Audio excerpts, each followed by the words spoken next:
What's up, everybody? It's Michael with McAfee Home Group. We are back here in our office with Trevor Day from the Knoll team. Sir. We're on episode 2 of the New Agent Podcast. So we're going to start diving into some topics today. Awesome. So how's business been since the last time you were in here? Good. Surprisingly busy for this time of year. Interest rates are still low, so buyers are still looking to buy, and inventory's been going up a little bit, so got some more options, and it's been a good time. Yeah, Jake just did the numbers. Inventory was down this week, but pending was through the roof. Yep, absolutely. So houses are still getting bought and sold out there, which is crazy. How are your buyers faring in this? Good, pretty well. Got some accepted contracts. I think a lot of times people think this time of year it's not a good time to buy, not a good time to sell, but with rates the way they are and there's some choices out there for buyers, I think some buyers are actually having an advantage of buying this time of year just because they can sneak in around when everybody else thinks it's not a good time and get an offer accepted. Yeah, well, especially, with the holidays coming up, people normally try to shy away from it because nobody wants to move in there Thanksgiving or Christmas. So really, we'll just kind of see how it plays out. Yeah. I know my business took a pretty sharp decline, especially on the buy side. You get those buyers that just want something specific, which is nice because you're not showing them a ton of stuff. Right. But there's not a lot. Slow moving a little bit. Yeah, absolutely. Exactly. So I'm at the point right now where I'm really slow right now, but if 4 properties hit the market tomorrow that are perfect, I can be extremely busy. Yeah, absolutely. That's a good position to be in. It is. Well, especially, you're not out there showing them, especially because some of these people, I've shown them a ton. Right. And then we finally got it down to that small subsection, and now they're kind of getting a little antsy, but, it's nice having it that way. Yeah, definitely. They're running around. So, since we're talking about buyers here, what's really your first step with buyers? Do you do a actual sit down with them, or do you just start showing property? Yeah, that's a great question. All of my buyers and all of us kind of on our team, we like to do buyers meetings just to start off that relationship. So we have kind of an onboarding form that we fill out, and it's kind of a fun thing, learn a little bit about them, and then we schedule a buyers meeting that we're able to kind of walk through the process if they're a first-time home buyer, or honestly, with people moving, on average, every 5 to 7 years, or 7 to 10, whatever the case may be. A lot of people just forget the process, so just to refresh them on kind of what the buying process looks like is super kind of key to do that and start out on the right foot. So we like to do a buyers meeting with the majority of our buyers just to kind of refresh them and let them know how our process goes and what they should be expecting.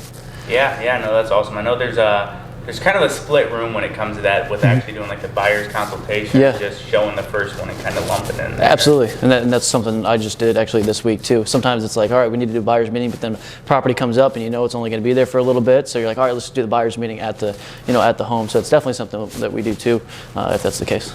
Yeah, and that's normally what I do. I think it kind of helps because it gets them a little bit more excited. Yeah. And I'm a little bit lax, and it really depends on the situation. Right now, with me being a little bit slower, I would do it. Now, take me back 4 weeks ago. Sure. That's probably not going to happen. I'm going to need to see pre-approval, all that, absolutely. Ready to go. So it just kind of changes with where you're at in the market, really, which I think is the biggest thing. Absolutely. So really, what are your goals over the next 5 years? Man, so right now, as I mentioned kind of in the last video, I'm in a buyer's agent position with our team leader, Brad. It's something that for now, I like being in that role. I think there's a lot of room to grow with our team in general. We're adding more people here and there, and we got a great staff. I think more than ever, everybody on our team is kind of in their correct role, which allows us to serve people as best as possible. So I really like where I'm at. Obviously, I have some production goals and things like that to be able to sell more homes and just be able to help more families. But I do enjoy the position I'm at, and to kind of just head up the buyers is kind of the goal to continue. Yeah, no, that is awesome spot to be in. I know I enjoy working with buyers. It feels a lot more personal. Yeah, a lot absolutely. more just emotion in it, which is kind of nice sometimes. Sometimes you just want that boom, boom, boom. But it's nice to see the emotion of them buying, especially if it's their first house. Yeah, absolutely. It's fun to see from point A to point B and how things change and criteria changes and everything like that, and just to have solid conversations based on seeing homes. So yeah, criteria changes all the time. I've had people who switched entire locations. Oh yeah. We're good here, show them what's property out there, and it's you know what, maybe not. Yeah. Which is no big deal. It's part of our job to be able to narrow that down. Absolutely, for sure. So then how lenient are you with your buyers? Let's say, you go and show them a 3-bed, 2-bath, built in 1980, and they don't like the age of it. Yeah. And then 3 weeks later they want to go see something, exact same thing. Yeah.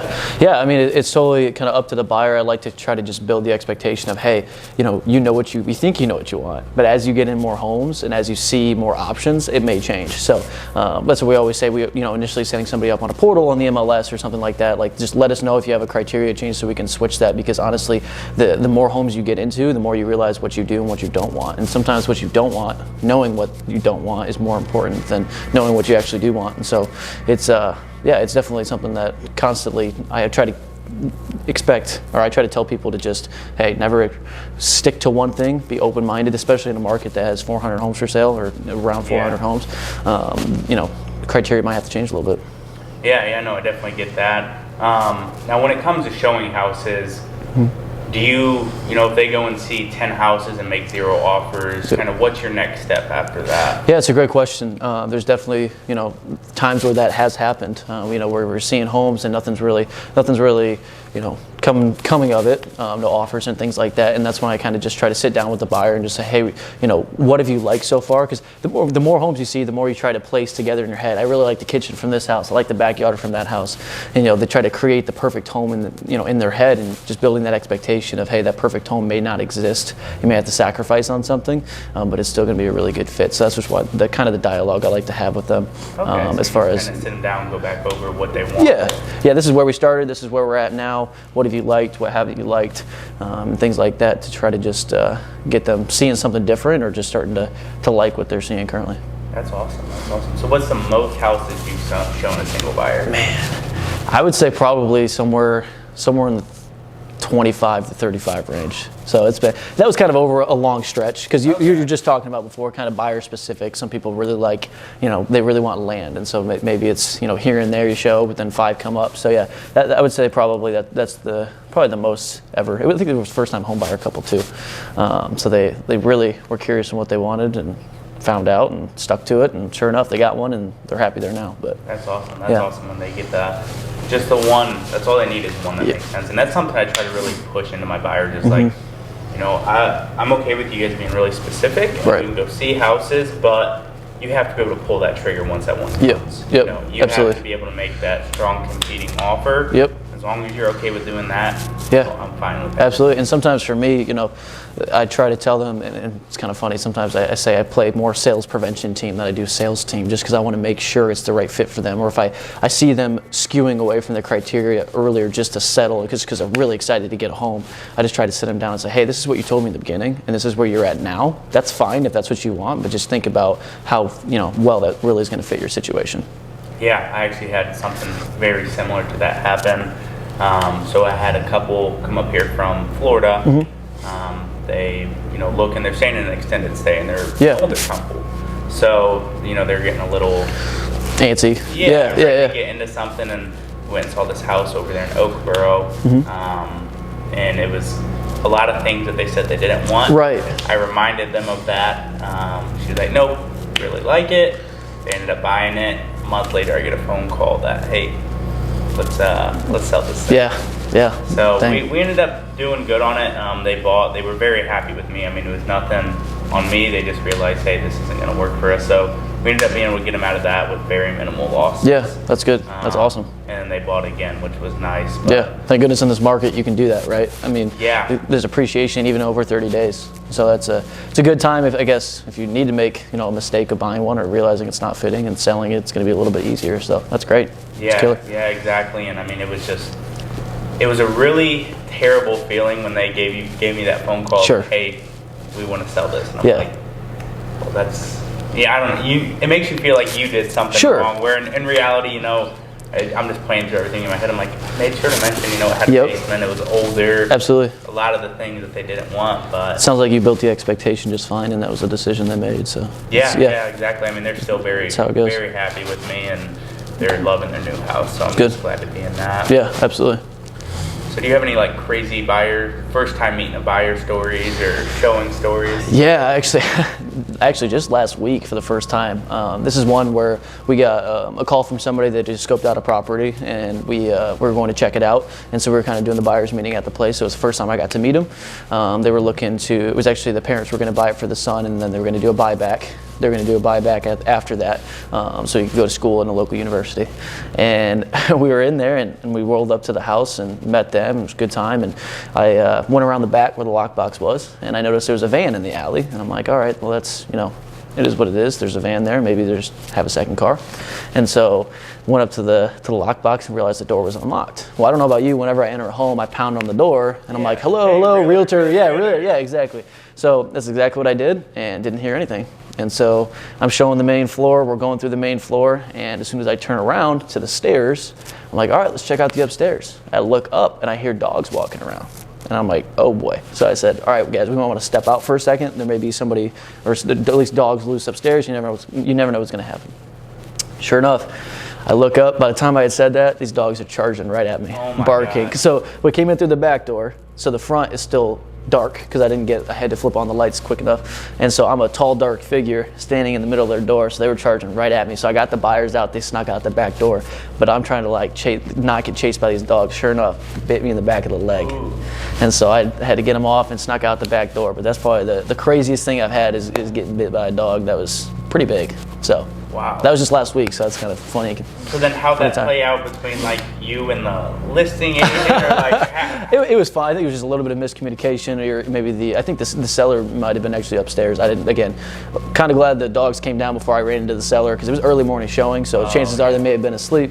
But either way, it ended up being fine, and the buyers were understanding, but just kind of a wild story. That was a first for me, getting bit by a dog. So that is crazy. Yeah.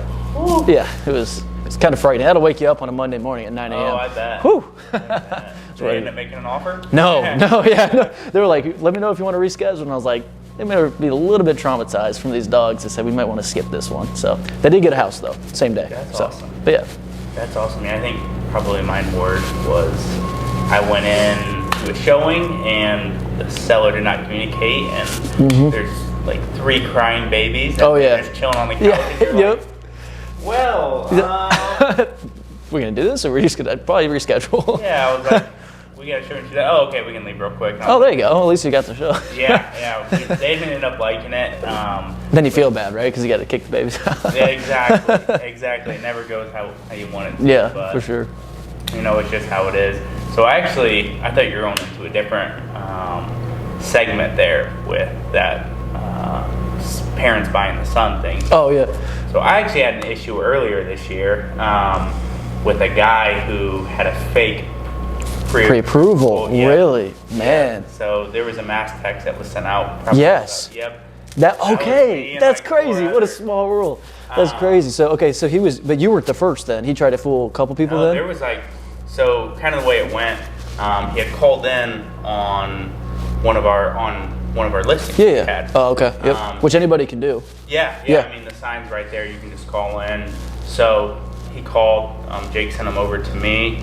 Talked to him. His story was like super legit, like very in depth and he had it down pat. That's crazy. And you don't really think of that because you're like, sure. Okay, what angle could they be taking here? So, and it turns out he's working with like 3 or 4 other agents.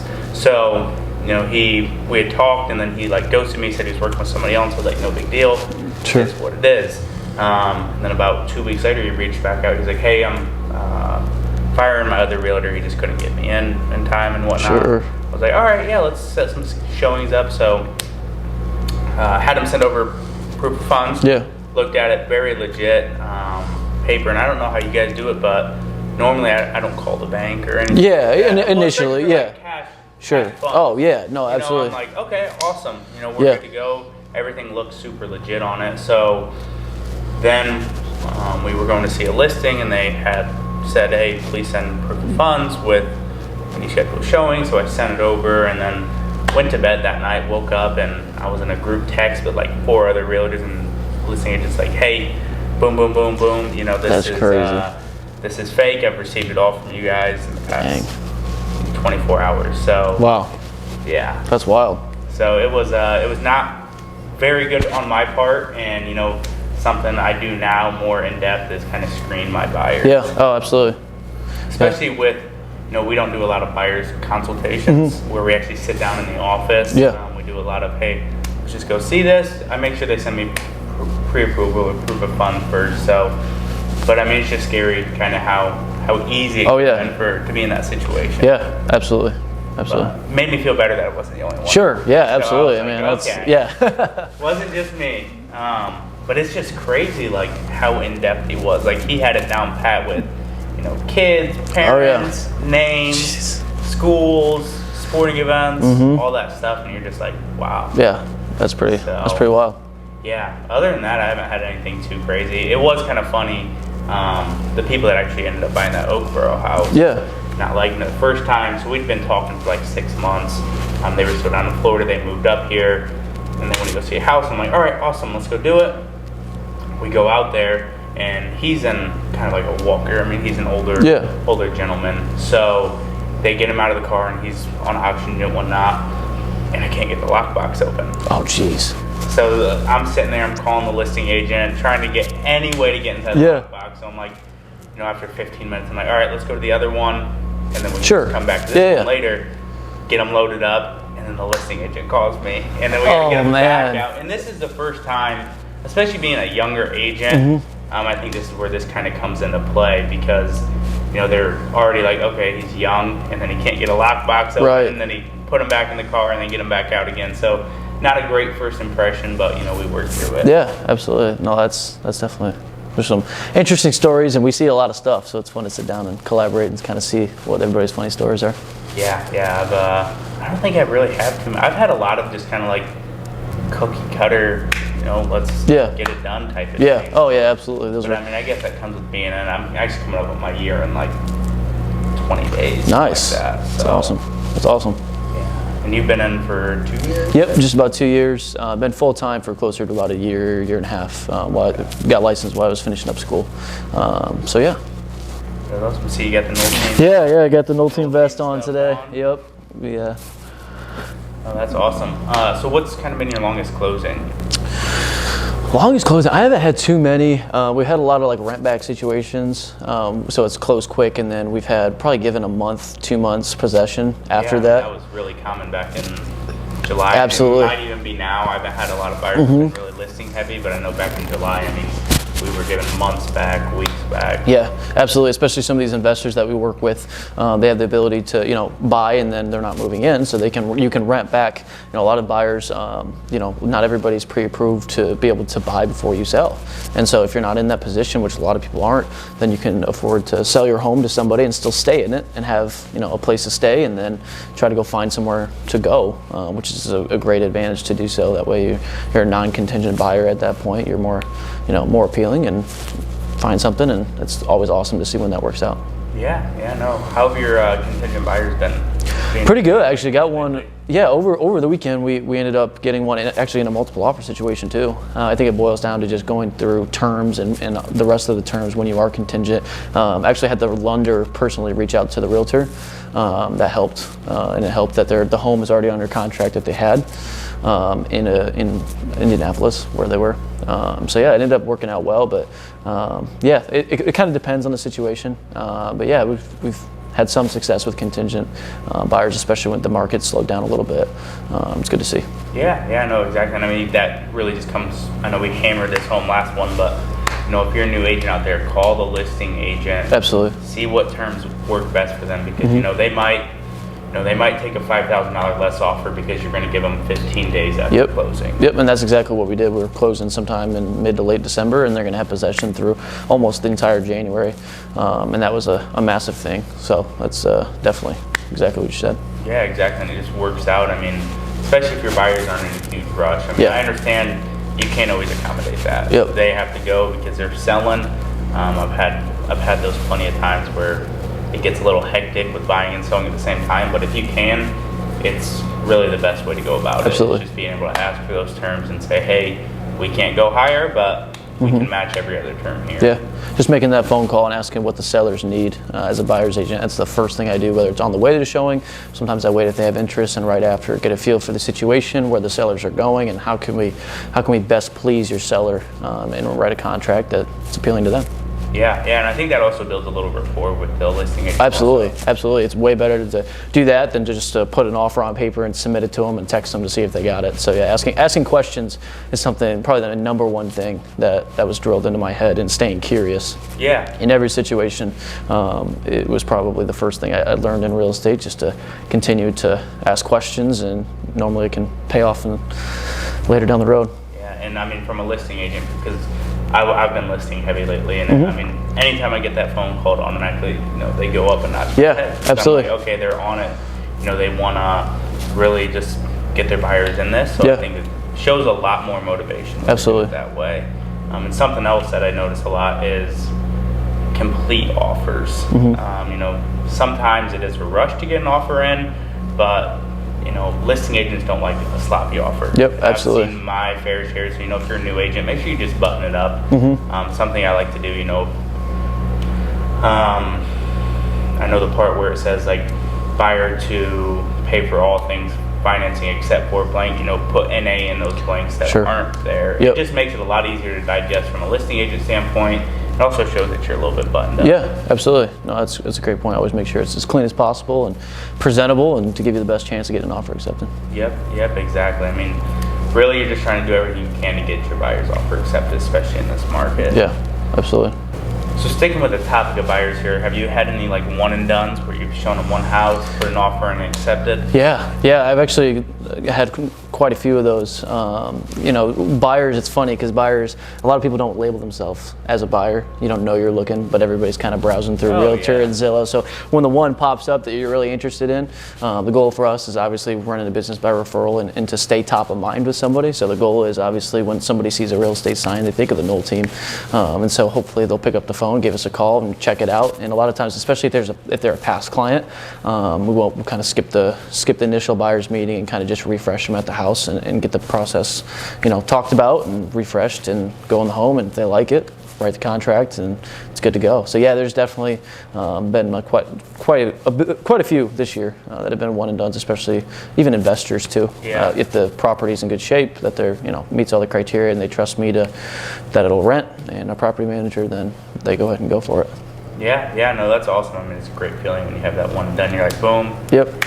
They go in strong, and there's really no better feeling. Although I have seen quite a few buyers who are almost scared to put in an offer on the first one. Yeah. Oh yeah, absolutely. I agree. Which to me, I kind of get, but I also don't get. If you know it's the one, because there's a common kind of thing that goes around is, why would you buy the first home you see? Sure. But if it checks all those boxes, why wouldn't you? Yeah. I mean, if you get that emotional feeling that it is the one, I agree. I think it's worth pulling the trigger for. But otherwise, getting in other homes, and you're right. People are like, it's the first one I've seen. I don't know if something's going to go better. What I tell people is, no matter if it's the first one or not, something else that fits you will probably come on the market. It's just like buying a new car. You buy a new car, the next year, the new model comes out. There's going to be another one. So as long as it fits you, fits your needs, and fits your family, then I agree. Pulling the trigger is definitely.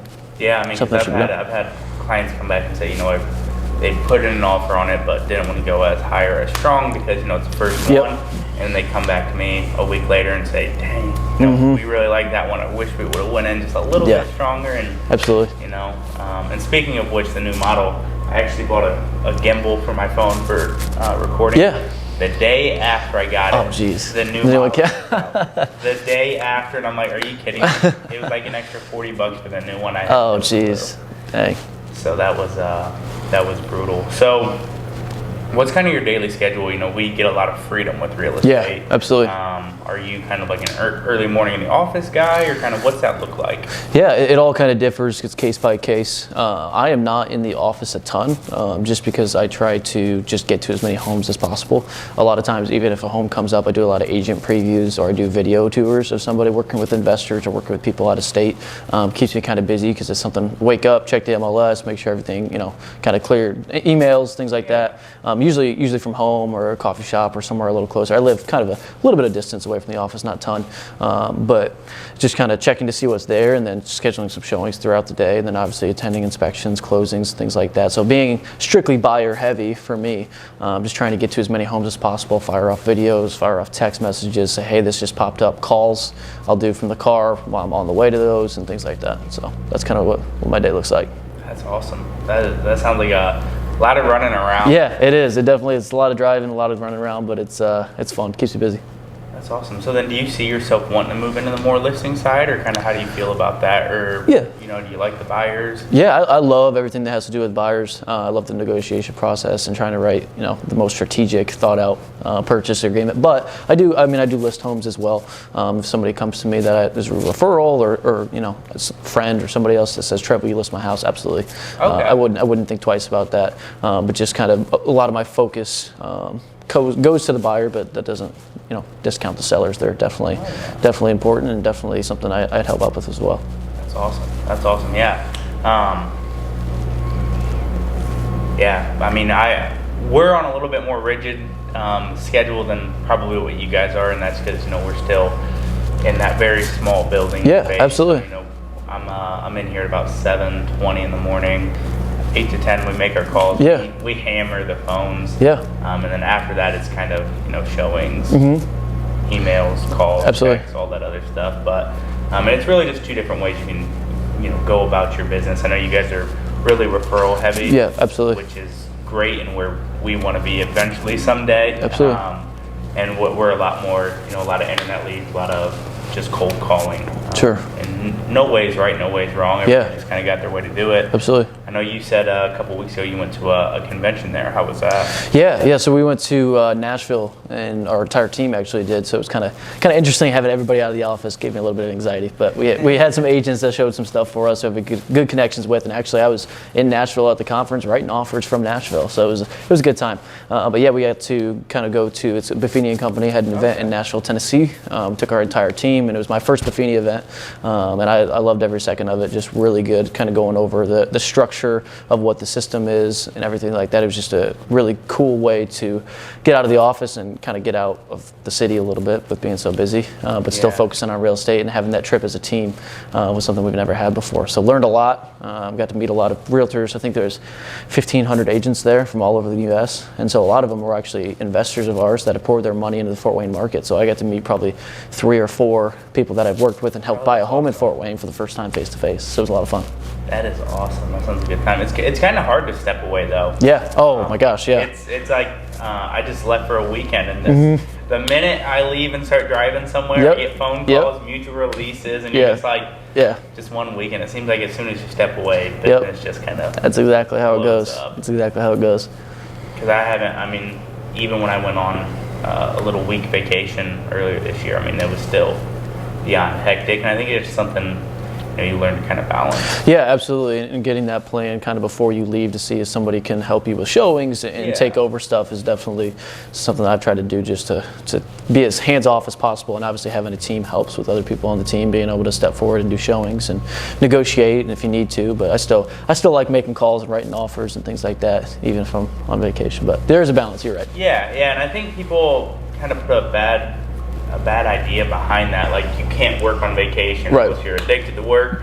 But like when I was down in Florida, it was super nice to be able to like go through emails, make my calls in the morning, and just still be in Florida, overlooking the beach, and still getting work done and moving the business forward. Yeah, absolutely. If it brings you, a little bit of peace, and I'm a huge flow guy, so I like to keep in the same flow. I don't like a whole lot of change, so being able to still do those things even if it's from a distance, a little bit more hands off, is definitely important to me too. Yeah, exactly. Because I mean, if realistically in the business, especially kind of at the point where I'm at, and I mean, if you go completely dark for a week, you're going to come back to a lot of not so great things. Yeah, you're right. It'll start to pile up, and then it makes your, Monday or whatever else when you get back in the office a little bit more hectic. A little bit of a headache coming back to it. So I mean, it's good to just kind of stay on top of it, even if you're not working super hard. Absolutely. I got away with a couple weekend trips, long weekend trips. I got a ski trip planned this winter. Nice. It'll be fun. Yeah, it should be a pretty good time. But I'm still just gonna, check the emails in the mornings.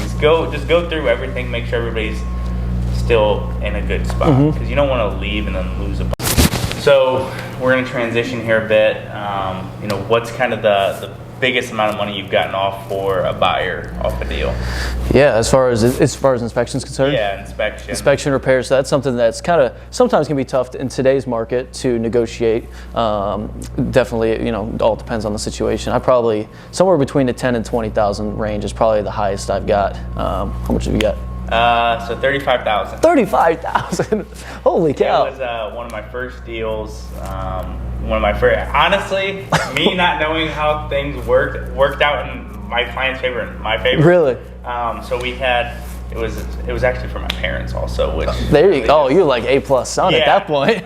Yeah. So it was a house on some acreage. It was the original owners of it. It was a completely custom house when they built it back in the 70s. And back in the 70s, they didn't put everything on file, all this other stuff. So, you know, we're going through it. We went as is on it. So, going through. Sorry, you went as is and you still got 35,000. I'm intrigued if you can't tell. So, we're kind of going through the steps, and, you know, I like to do all the due diligence, so I call septic companies. Yeah, absolutely. And they were kind enough to kind of do a poll from the Allen County before we got into everything, before they came out and inspected it in person. So they pull it, comes back that the septic isn't on file. Okay. So in city sewers right down the road, they're just waiting on one other neighbor. I kind of take to the buyers, hey, you know, there's no septic's not on file, doesn't mean anything's wrong with it. It's just Allen County doesn't have it on file. I talked to a couple inspectors. They said it's pretty common out toward that Woodburn area. Yeah. Because one contractor did them all. So ended up, you know, going to the agent and saying, hey, you guys can either put in a new septic for $35,000, or we can take it off purchase price. Yeah. So slashed it off purchase price for $35,000. That's pretty solid, man. Happy. I think the house was originally listed at like $350, and we ended up getting it at, I think, $235. Nice. My so gosh. We came in under ask, and then got another. Yeah. So, man, I mean, that's crazy. We were at $235 on 6 acres, 2 pole barns, 5,000 square foot ranch house on a basement. That's insane. That's insane. Yeah. I'd be calling them. Let me know when you're ready to sell. Yeah. Well, luckily, I could go home to them. So, there you go. Yeah, no, it ended up working out great, and it was just now, like thinking of it, I was like, You know, I did go as is on that, but really, as is doesn't mean anything. No, yeah, it's tough. Some agents are not a fan of as is, just because, you know, there's still risk for the seller. But we still had some luck with them. It's kind of like just the, you know, thumbs up or thumbs down if you want to continue, but you do have the right to back out. So that's why some sellers just aren't a fan of it. But with newer homes, I don't mind doing as is, and if it's a problem with the agent, then we can discuss it or whatever. But definitely. Yeah, and something, you know, with as is that I've recently done with a buyer of mine is, you know, we go in as is, and let's say they want something small. Yeah. I just call a listing and just say, hey, look, they're fine moving forward with this. They don't care, but they'd really appreciate this. And sometimes they're like, okay, yeah, more than accommodating for it. Yep. Other times they're like, no, kick rocks, and we're like, okay, well, tried. Well, it was at least worth a try, you know. Absolutely.